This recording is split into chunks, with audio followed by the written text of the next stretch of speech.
Hello అందరికీ welcome back to my channel. నేను మీ సవిత.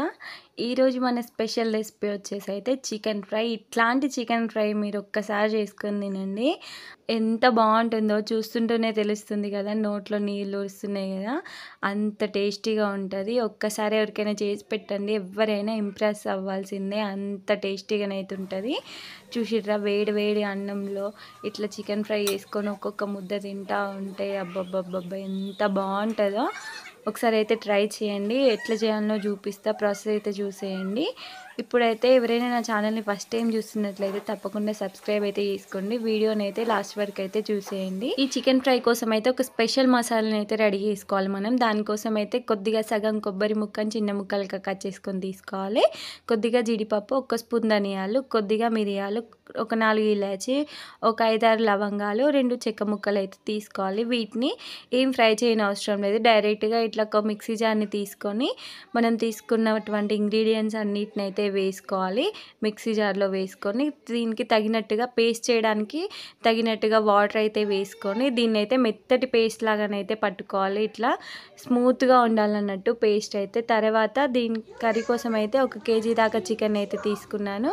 మీకు ఇష్టం, ఎట్లా వీలైతే అట్లా, కొద్ది చిన్న ముక్కలుగా కావాలంటే చిన్న ముక్కలుగా, లేదా ఇలా అయితే తీసుకోండి. ఆ తర్వాత ఒక 4 ఉల్లిగడ్డలను చిన్న ముక్కలుగా కట్ చేసుకొని తీసుకోవాలి. తర్వాత కొద్దిగా కొత్తిమీర, కొద్దిగా పుదీనా, పచ్చిమిర్చి వచ్చేసి ఒక 4 ఇట్లా చీల్చుకొని తీసుకోండి మధ్యలోకి. ఆ తర్వాత కర్రీ కోసం అయితే స్టవ్ పైన ఒక గిన్నెని అయితే పెట్టుకొని ఆ గిన్నెలో కావాల్సినంత ఆయిల్ అయితే ఎక్కువనే పడుతుంది చికెన్ ఫ్రై కాబట్టి, ఒక 3 పావుల దాకా ఆయిల్ అయితే వేసుకుంటున్నాను నేను. ఈ ఆయిల్ వేడైన తర్వాతనైతే దీనిలోకి అయితే ఒక 2 బగారా ఆకులు, ఇది వచ్చేసి బగారా పువ్వు అన్నమాట, ఇది వేసుకోండి కంపల్సరీ. ఇది మంచి ఫ్లేవర్ ఇస్తుంది చికెన్ ఫ్రైకి. ఆ తర్వాత దీనిలోకి మనం ముందుగా కట్ చేసి పెట్టుకున్నటువంటి ఉల్లిగడ్డ ముక్కలను అయితే వేసుకొని, ఈ ఉల్లిగడ్డ ముక్కల్లో కొద్దిగా సాల్ట్ అయితే వేసుకోండి, అప్పుడే ఉల్లిగడ్డలు అనేవి తొందరగా మగ్గిపోతాయి అన్నమాట. ఇట్లా ఒక 2 నిమిషాలు మగ్గించుకుంటే ఉల్లిపాయలు అనేవి మెత్తబడిపోతాయి, సరిపోతుంది. ఆ తర్వాత దీనిలోకి అయితే ఒక స్పూన్నర దాకా అల్లం వెల్లుల్లి పేస్ట్ అయితే వేసుకోవాలి. ఇట్లా అల్లం వెల్లుల్లి పేస్ట్ అయితే వేసుకున్న తర్వాత ఒక స్పూన్ దాకా పసుపును కూడా యాడ్ చేసుకోవాలి. యాడ్ చేసుకొని మంచిగా కలుపుకొని అల్లం వెల్లుల్లి పేస్ట్ అయితే పచ్చివాసన పోయేదాకానైతే ఫ్రై చేసుకోవాలి.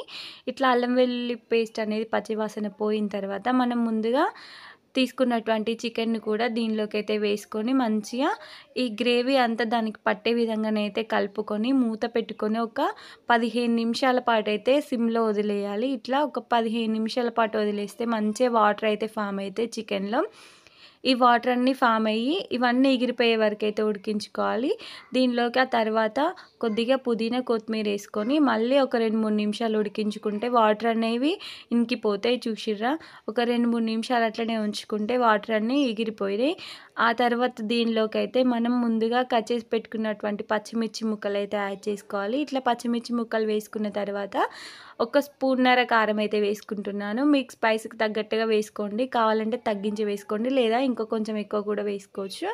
ఆ తర్వాత ఒక స్పూన్నర ఉప్పును కూడా వేసుకొని మంచిగా కారం అంతా పచ్చి వాసన పోయే వరకు అయితే ఉడికించుకోవాలి. ఆ తర్వాత దీనిలోకి అయితే మనం ముందుగా తయారు చేసి పెట్టుకున్నటువంటి మసాలా పేస్ట్ని కూడా వేసుకొని మంచిగా కలుపుకొని ఒక 10-15 నిమిషాల పాటు అయితే మళ్ళీ మగ్గించుకోవాలి. ఇట్లా మంచి కలర్ వచ్చే వరకు అయితే మంచిగా గ్రేవీ అంతా ముక్కలకు పట్టి మంచిగా దగ్గరకు అయ్యేదాకానైతే ఒక 10 నిమిషాల పాటు మీడియం ఫ్లేమ్లో, అంటే చిన్న మంట మీదనే పెట్టుకొని ఉడికించుకోవాలి. ఇట్లా ఒక 10-15 నిమిషాలు కలుపుకుంటే చూసిరా, చికెన్ గ్రేవీ ఎంత మంచిగా తయారైందో. ఫ్రై అయితే సూపర్ టేస్ట్ ఉంటుంది, మంచి గ్రేవీతో అయితే ఉంటుంది. చూసిరా, మంచి కలర్ కూడా చేంజ్ అయిపోవాలి, ఇంతవరకు అయితే మనం ఫ్రై చేసుకోవాలి, ఆ పచ్చిదనం అంతా పోయేంత వరకు. ఆ తర్వాత దీనిలోకి అయితే ఫైనల్గా కొద్దిగా కొత్తిమీర యాడ్ చేసుకొని సర్వ్ చేసుకుంటే మన టేస్టీ చికెన్ ఫ్రై అయితే రెడీ అయిపోతుంది. ఎంత అద్భుతంగా ఉంటుందో ఒక్కసారి ట్రై చేయండి. ఆ తర్వాత చెప్పండి, కామెంట్ చేయండి ఎలా ఉందో. ఇంకేంటి, చూసారు కదా ఎంత అద్భుతంగా కనిపిస్తుందో, తింటే కూడా అట్లనే ఉంటుంది. నా వీడియో కనుక మీకు నచ్చినట్లయితే ఒక లైక్ చేయండి, మీ ఫ్రెండ్స్కి ఫార్వర్డ్ చేయండి. అలాగే నా ఛానల్ని ఫస్ట్ టైం చూస్తున్నట్లయితే సబ్స్క్రైబ్ చేసుకొని పక్కనే ఉన్న బెల్ ఐకాన్ అయితే క్లిక్ చేయండి, అప్పుడే నా నోటిఫికేషన్స్ అనేవి మీకు వస్తాయి.